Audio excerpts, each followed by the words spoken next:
Hello everybody, welcome back to my channel. My name is Queenie, for those who don't know me, reviewing Married at First Sight Australia, Season 12, Episode 9. Before I get into it, please make sure to like this video, subscribe and hit the bell, and leave a comment down below. So it is time for the commitment ceremony. There was a whole 15-minute preamble, didn't really care about any of that, so I'm just gonna jump straight into the ceremony.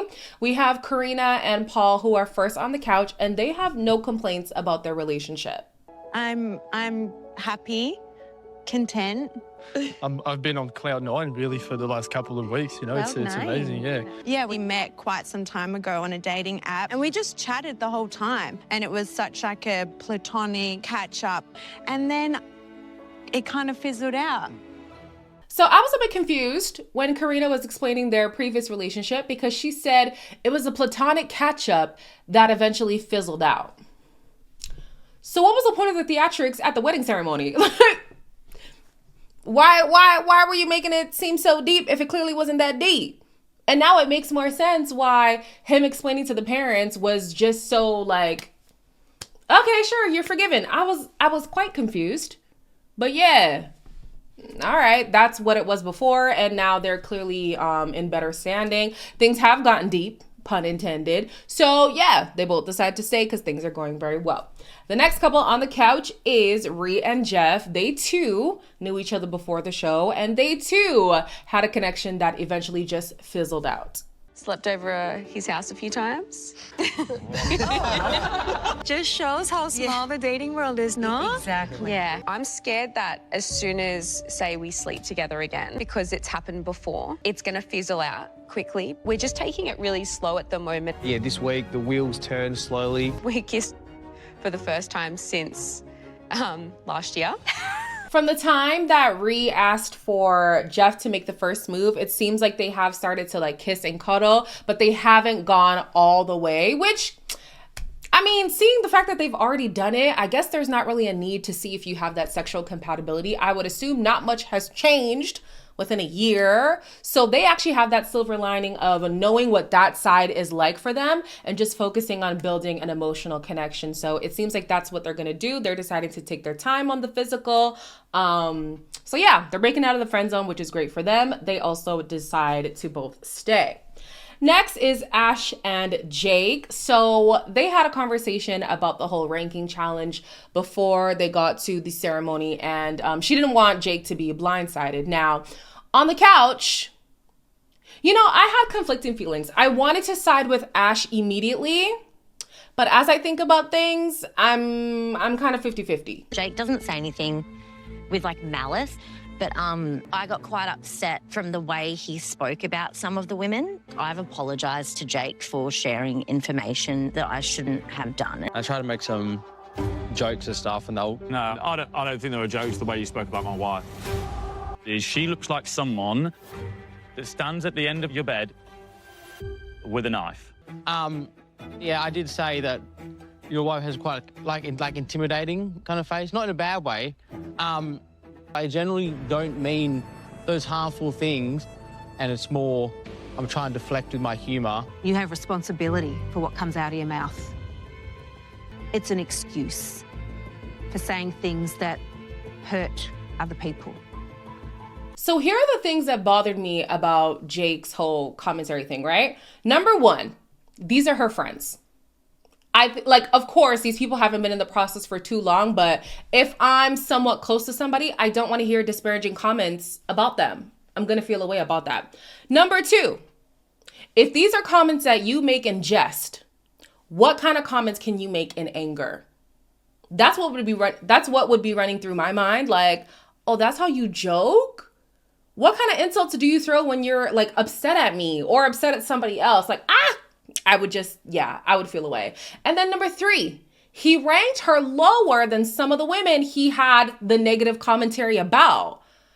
Baby, 3 strikes you're out, because what are we really doing here? What are we really doing here? I don't think I would stick around to find out whether or not this is just a jokey thing with him or whatever. I don't know. He says this is just his humor and he feels like things were misconstrued and stuff. I don't know, because Sierra also decided to be funny with the photo ranking challenge, but she wasn't offensive with it. So yeah, that's a bit of my confusion. Now, where I start to be a little 50-50 is Ash immediately says, I know he wasn't being malicious. I know that he, at the core, has a good heart, and the things that he said were just insensitive. Okay, so if that's what you believe, why then would you go and spread the information knowing it's not going to make him look good? And then number two, why would you bring it to the couch explicitly depicting everything that was said, knowing that it's not going to make him look good? Like, that's the part where I'm like, okay, well, Ash, I think a way that she could have framed it to the experts is like, hey, there were some things that were said. I don't want to like rehash it, but it made me take a step back because I was wondering how he views like me or my friends. And I just want to know, is this his banter? Like, there's ways to say it without exposing him, knowing that the way that you're exposing him is not the way that you perceived it happening initially. Like, I hope that makes sense. If you knew it wasn't malicious and you knew it was just a bad joke, leave it there. Or just talk to him about, hey, that's an insensitive joke. I feel quite uncomfortable with that and whatever. And so Jake brings up a good point. Like, I don't really feel safe here saying things because are you just going to run and tell any and everybody about the in and outs of our relationship? And even the experts are like, well, you guys are going to have to figure out what is a 1 and 2 conversation or us and everybody else conversation. So yeah, I'm still leaning on the side of Ash simply because Jake, it was quite unnecessary. And again, to add insult to injury, she literally was ranked 4th and he still was like, I could have put her even lower. Like, God forbid. God forbid. Like, I'm the type of person, I'm a soft love babe. I don't do dark humor. I don't do insulting humor. I don't do negging. Oh, let me tell y'all about this one guy. We had only been talking for like a few weeks and he would say things like he would respond to my story if I posted a story of me singing at church or something. And he'd be like, oh, I can hear that your note is off. Get out of my DMs, please. Get out of my DMs. Stop talking to me. I don't do that kind of humor. I know some people like that. I'm not one of them girls. So unless I really, really know you and I know, okay, you're joking. At the beginning, I don't have that history, so don't try that with me. Anyways, she says she wants to stay. He said he wants to leave. But as we know, if one person says stay, they both got to stay for 1 more week to work on their relationship. Next on the couch is Jamie and Dave. They both say that they have seen some changes in them in this short time in the experience. From a She's honeymoon. my little backpack. He just had my back from the get-go and he was really honest with that. He just makes me a better person. She's made me feel so comfortable and seen, and that's all I want. You know, I want someone to be themselves. You know, she's all sappy and shit now, and it's really cute to see. So, yeah. At this point, I do think that they are one of the stronger couples in the experiment. If I'm to hypothesize where things could go wrong for them, I think Jamie will find herself in some kind of drama. She just gives that kind of energy. And it's either Dave is not going to want to be involved at all, or he's going to get involved and mishandle the situation. That's what I think. If you guys watch Married at First Sight UK, Sasha and I forget his name, but the guy who was deaf, they had a similar situation. She was always in people's drama. Sorry, Sasha. I know. Sorry, Sasha. Me and Sasha are actually friends. Sorry, girl. Love you. And he mishandled one of those situations, which is where the tension started with them and then it built up into other things. I feel like that could happen here as well between them. But as of right now, things are going really well and they both decide to stay. After that, we have Sierra and Billy. They both open up about past insecurities and how it's held them back, but now they've been able to open up with each other. Started to have quite a lot of insecurities that I didn't know that I had inside of myself. Most of the guys I see suck. This isn't what I'm used to. It's nice. I like that she's confident, even if it is a cover-up sometimes. Yeah. I've actually felt myself open up a lot.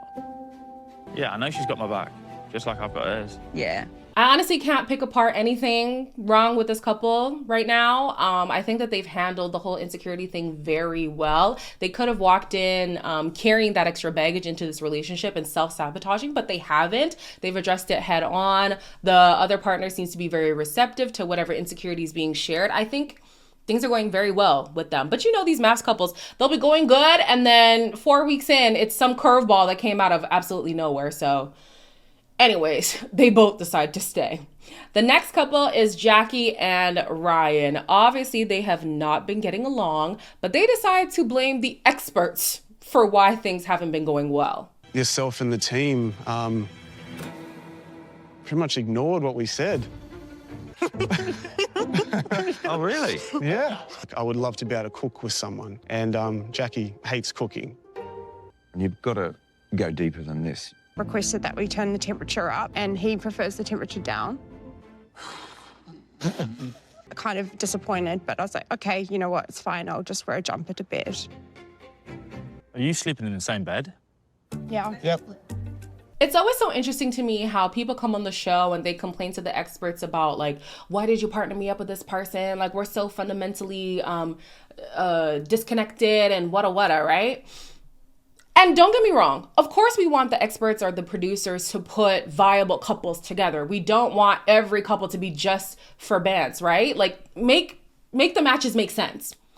But even if the match to you doesn't make sense, it's like these people don't know how to be cordial. They don't know how to be considerate. And then they turn around and wonder why they're still single. Did you see you? Like, you didn't have couth in the process. You weren't generous. You weren't kind. You weren't understanding. You weren't receptive to criticism and stuff. Like, how are you confused that you are still single? Even if you were put in a situation that wasn't ideal, I do think that it exposes like your insecurities. It exposes how you interact with people, your interpersonal relationships. It exposes your pitfalls when it comes to romantic relationships. And people don't notice that. And it's only when they watch themselves back, like maybe at the reunion or something, that they were like, oh, snap, I'm actually like a piece of work. Yeah.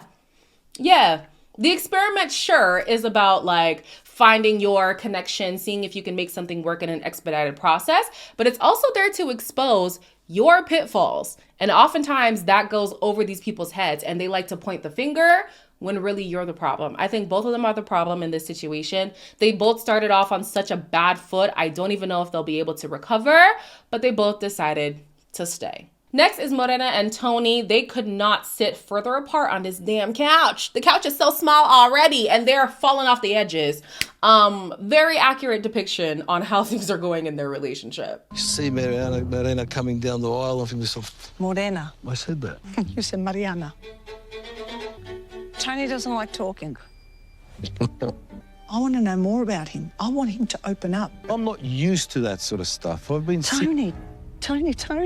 How can you have a roadblock over having a nice, deep conversation? I openly said to him, I've never been in love. I don't care how, I'm going to get that. Because I deserve to feel that. Come and talk to me on a deeper level.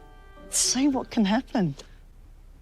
Marina says Tony is closed off and he doesn't talk enough, point blank, and she needs him to be vulnerable and open up more. And how can she get to know him if he doesn't allow her to get to know? Girl, you don't allow the man room to even speak, let alone get vulnerable. I don't even understand. Like, I wish did the experts even call her out on steamrolling the conversations? I don't think they did. What the experts said, which I did like their advice. They said that not every point of connection needs to be a super deep one. Sometimes you can connect on surface level things and that's okay. But also your relationship shouldn't be only surface level. Like, there's a good balance and it's fine. You don't have to freak out about, things just being surface level sometimes. But I think in this moment, you saw moments where Marina was like overtaking and they didn't call her out on it. And so I think that's going to continue to be a thing in this process. Me personally, I'm somebody who likes to get deep too. I've been told in the past that the way that I have conversations sometimes is like quite overwhelming because the guy's just not ready to delve that deep. And I understand that. But me personally, me not care. Okay? I don't care. I want somebody who's able to get deep with me. Thank God I found somebody who... Shout out you, bae. Shout out you. He's on the same wavelength as me, so that's great. But I can understand, like, if you don't allow somebody to have like a safe landing space when they are trying to open up, they're likely not going to open up the next time that you request that from them. So, Marina girl, shut up. Number one, let's start there. And number two, when Tony is willing to open up, just give him the room to do so. Either way, they both decide to stay.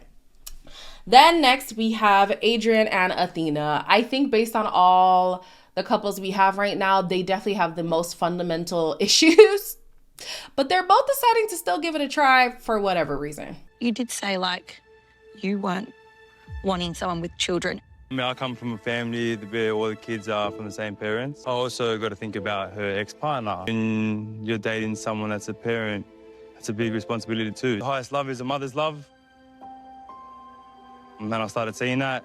And if I do fall in love, those problems won't be so big. Adrian says that he likes Athena as a person. It's just that other stuff that she comes with that he's hesitant about. And on the surface, I do understand that. But when you dig deeper into where things go wrong with this couple, I just don't understand what would be the point of them staying together outside of the fact that they have a sexual connection. Big whoop. You can have a sexual connection with 17 people. Like, who cares? You know, that's not enough to want to keep a relationship going. So I just want to read my notes so I don't miss it. Oh, he also said once he starts loving her, maybe the big stuff won't be so big. The big stuff is her kid. Anyways, okay. He's hesitant of her being a mom, and it's also tied to his values that directly clash to hers. So he says, I'm a traditional guy. I grew up in a 2-parent household. We all have the same parents. Like, that's just not something that I'm used to. I don't know if that's something that I want to be a part of either. I would have a problem with that. If I came from a broken home and somebody tells me I have an issue with broken homes, so what do we do? Like, I just don't understand. Anyways, going further, they have poor conflict resolution skills. They don't actually resolve conflict. They just tap into their sexual connection and then shove things under the rug, which is eventually going to be a bigger problem down the road. He is unable to read the room in his delivery. I don't appreciate how he says certain things. I know a lot of you guys have been giving him grace. That's your prerogative. For me, his sentiment isn't intrinsically wrong. It's the way in which he presents it that's a problem for me. I would need somebody to be able to frame something in a way that's more palatable. And for him, he's just like blunt. And it's almost like he wants to hurt your feelings first and then mend things after the fact. And I would not be able to deal with that. I wouldn't be able to deal with that. I would want somebody who tries to find a way to frame something softly, and then we can delve deeper into it once I understand, okay, so we're on the same team. We just maybe disagree on certain things, so let's just pick that apart, you know? But on top of that too, his thought process is kind of concerning to me. Like, I'm sorry, I have to go back on the fact that he said hesitant, but sometimes he also says like, I would love my kids more than somebody else's kid. And for me, I just think like, God forbid, we get into a situation where fertility is going to be an issue. I personally am open to like adoption, fostering, stuff like that. If I went into a union with somebody who doesn't know if they can give another person's child the same amount of love that they would give their own child, why would I even risk a situation where we would, or I would want to adopt and foster, and the man looks at me like, oh, but that's not my kid though, so I don't, like, yeah, his thought process is a problem for me. Just remember, guys, I'm talking about me. You can disagree, that's totally fine. I would want somebody who's like, a child is a child, and I'll love them regardless. Like, I wouldn't treat my biological child different from somebody else's kid simply because there's no blood relation. Like, if you're under my roof as my child, end of story. You're my child. Like, we're done. But anyways, the last thing is the fact that he doesn't trust her enough to open up. Honestly, like, at this point, what are we fighting for? What are we fighting for? But the man just says, you know, I like you as a person, and I feel like, you know, the big stuff will eventually not be so big if I fall in love with you. I don't even see him falling in love with her. I personally would not stick around long enough to figure out if you're going to fall in love with me. I've seen enough. I would leave. But what do? They both decide to stay. So, well, good luck to y'all. Last on the couch is Tim and Katie. Tim actually decided to show up, and he's still doing his whole Katie is the problem spiel. Blonde or brunette, somebody petite, somebody short, somebody quiet. And, you know, that's not me. Did you hear from Tim? No, I didn't hear. I was panicking and I said, the spark's not there. Let's see if we can build it as friends. And she was sitting there reading emails for about an hour as I was trying to talk to her on the phone. She had a huge body blow Yeah, I where understand she's that. feeling rejected. I came here for love, not to do work. And for me, building that spark is by getting to know someone. Did you reach out to her? No, I didn't. You're saying you're hopeful, but you've not had any contact. I came into the dinner party and Katie didn't even look at me, didn't see if I was okay. I was upset.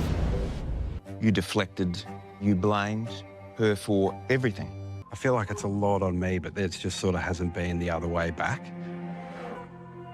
I know Tim is kicking himself for ever deciding to be a part of the show. Whether he signed up or was recruited, I know the man is pissed.